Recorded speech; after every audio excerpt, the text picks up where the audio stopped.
ராசிபுரத்தில் எழுச்சி பயணம் மேற்கொள்ள வருகை தரும் வருங்கால தமிழக முதல்வரை வருக வருக என வரவேற்கும் ஆர் பி சீனிவாசன் எக்ஸ்எம்சி மாவட்ட பிரதிநிதி எம்ஜிஆர் இளைஞரணி ராசிபுரம் நகர செயலாளர்.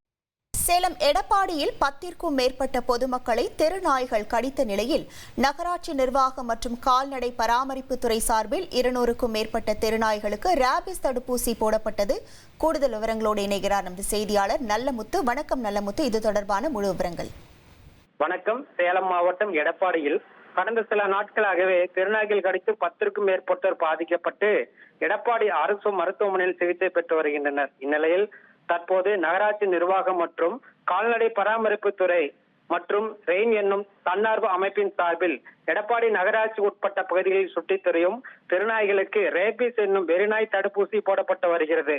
அதிலும் குறிப்பாக தாவந்தெரு, ஹவுசிங் போர்டு, கவுண்டம்பட்டி, வெள்ளாண்டிவளத்து, பேருந்து நிலையம் உள்ளிட்ட பல்வேறு பகுதிகளில் சுற்றித் திரியும் 200க்கும் மேற்பட்ட தெருநாய்களை கூண்டு வைத்து துரத்தி பிடித்து ரேபிஸ் என்னும் வெறிநாய் தடுப்பூசி போடப்பட்டது. இதனால் ஒரு வருட காலத்திற்கு இந்த நாய்கள் கடித்தால் பெரும் பாதிப்பு ஏற்படாது எனவும் தெருநாய்கள் மூலம் நோய் தொற்று முழுமையாக பரவாது என்னும் மருத்துவர்கள் தெரிவித்துள்ளனர்.